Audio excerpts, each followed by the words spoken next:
From favorite Father Brown stories, The Sins of Prince Saradine. Part 1.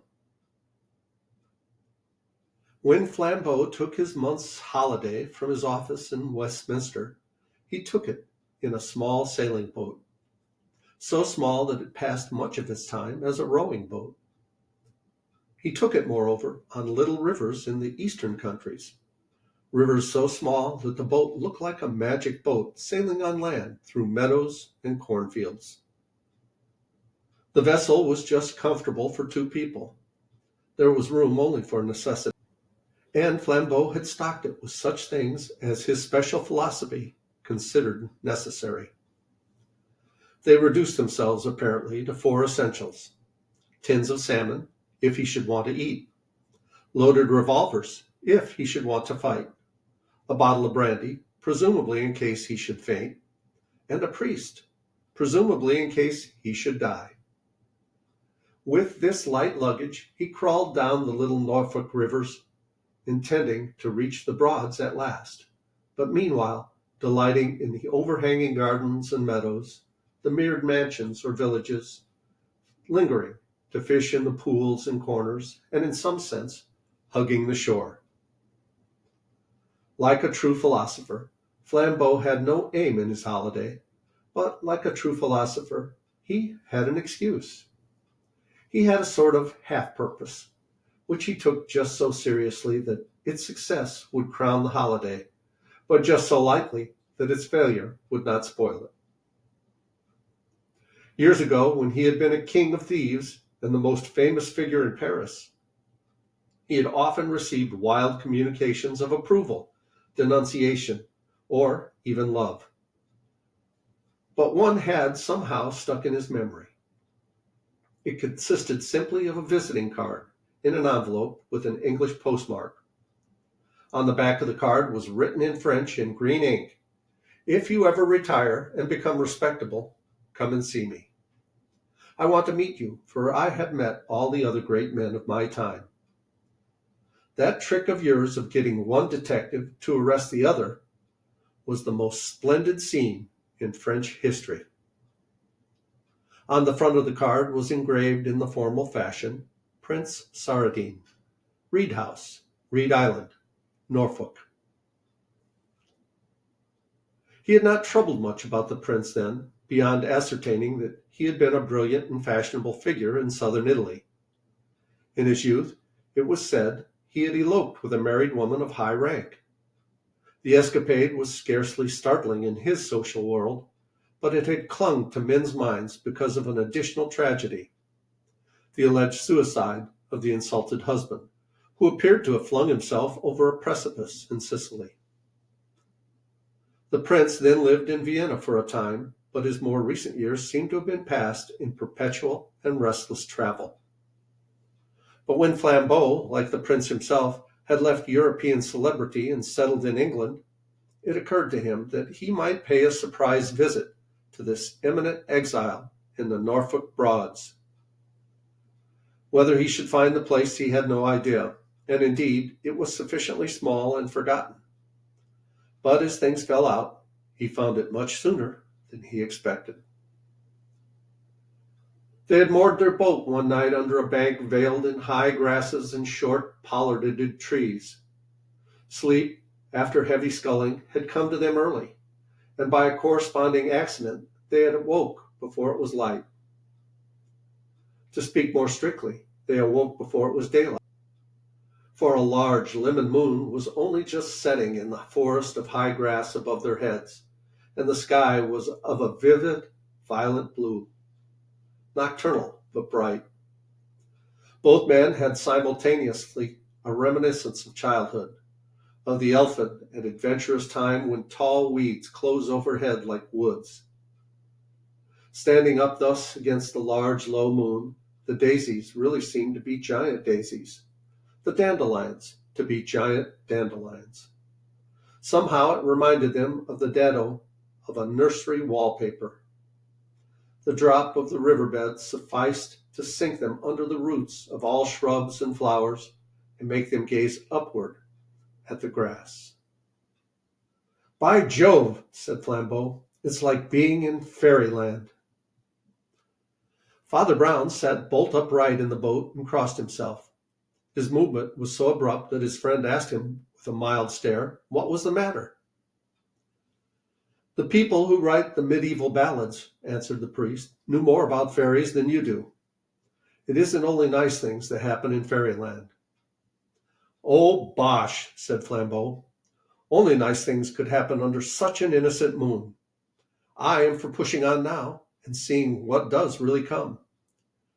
We may die and rot before we ever see again such a moon or such a mood. All right, said Father Brown. I never said it was always wrong to enter fairyland. I only said it was always dangerous. They pushed slowly up the brightening river. The glowing violet of the sky and the pale gold of the moon grew fainter and fainter and faded into that vast, colorless cosmos that precedes the colors of the dawn. When the first faint stripes of red and gold and gray split the horizon from end to end, they were broken by the black bulk of a town or village, which sat on the river just ahead of them. It was already an easy twilight in which all things were visible, when they came under the hanging roofs and bridges of this riverside hamlet.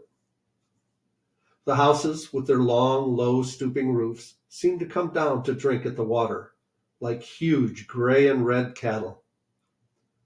The broadening and whitening dawn had already turned to working daylight before they saw any living creature on the wharves and bridges of that silent town. Eventually they saw a very placid and prosperous man in his shirt sleeves, with a face as round as the recently sunken moon, and rays of red whiskers around the low arc of it, who was leaning on a post above the sluggish tide.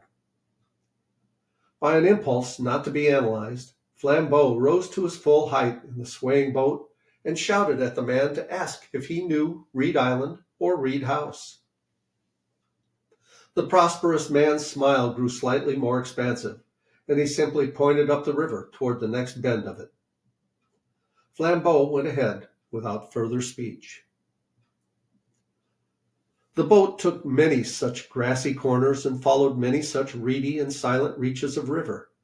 But before the search had become monotonous, they had swung around a specially sharp angle and come into the silence of a sort of pool or lake, the sight of which instinctively arrested them. For in the middle of this wider piece of water, fringed on every side with rushes, lay a long, low islet, along which ran a long, low house or bungalow built of bamboo or some kind of tough tropic cane. The upstanding rods of bamboo which made the walls were pale yellow. The sloping rods that made the roof were of a darker red or brown. Otherwise, the long house was a thing of repetition and monotony. The early morning breeze rustled the reeds around the island and sang in the strange ribbed house as in a giant panpipe. By George, cried Flambeau, here's the place after all. Here is Reed Island, if ever there was one. Here is Reed House, if it is anywhere. I believe that fat man with whiskers was a fairy. Perhaps, remarked Father Brown impartially. If he was a bald fairy.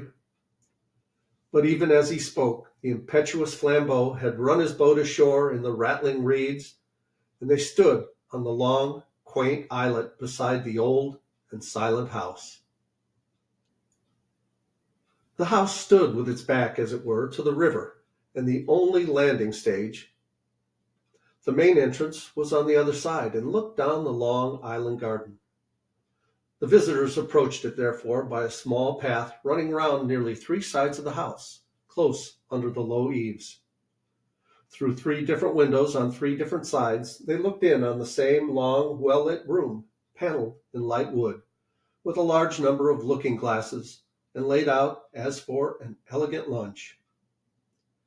The front door, when they came round to it at last, was flanked by 2 turquoise-blue flower-pots. It was opened by a butler of the drearier type, long, lean, gray, and listless, who murmured that Prince Saradine was from home at present, but was expected hourly, the house being kept ready for him and his guests. The exhibition of the card with the scrawl of green ink awoke a flicker of life in the parchment face of this depressed retainer, and it was with a certain shaky courtesy that he suggested that the strangers should remain. His Highness may be here any minute, he said, and would be distressed to have just missed any gentleman he had invited. We have orders always to keep a little cold lunch for him and his friends, and I'm sure he would wish it to be offered. Moved with courtesy to this minor adventure, Flambeau assented gracefully and followed the old man, who ushered him ceremoniously into the long, lightly paneled room. There was nothing very notable about it, except the rather unusual alternation of many long, low windows with many long, low oblongs of looking-glass, which gave a singular air of lightness and unsubstantialness to the place. It was somehow like lunching out of doors. One or two pictures of a quiet kind hung in the corners. One, a large gray photograph of a very young man in uniform. Another, a red chalk sketch of two long-haired boys. Asked by Flambeau whether the soldierly person was the prince, the butler answered shortly in the negative. It was the prince's younger brother, Captain Stephen Saradine, he said. And with that, the old man seemed to dry up suddenly and lose all taste for conversation. After lunch had tailed off with exquisite coffee and liquors, the guests were introduced to the garden, the library, and the housekeeper, a dark, handsome lady of no little majesty, and rather like a Platonic Madonna. It appeared that she and the butler were the only survivors of the prince's original foreign menage, all the other servants now in the house being new and collected in Norfolk by the housekeeper. This latter lady went by the name of Mrs. Anthony, but she spoke with a slight Italian accent, and Flambeau did not doubt that Anthony was a Norfolk version of some more Latin name. Mr. Paul, the butler, also had a faintly foreign air, but he was in tongue and training English, as are many of the most polished men servants of the cosmopolitan nobility. And we'll pause here and we'll continue with this story in the next video. Please like, subscribe, leave a comment below. Thanks so much for watching. I love you guys. As Tigger says, ta-ta for now.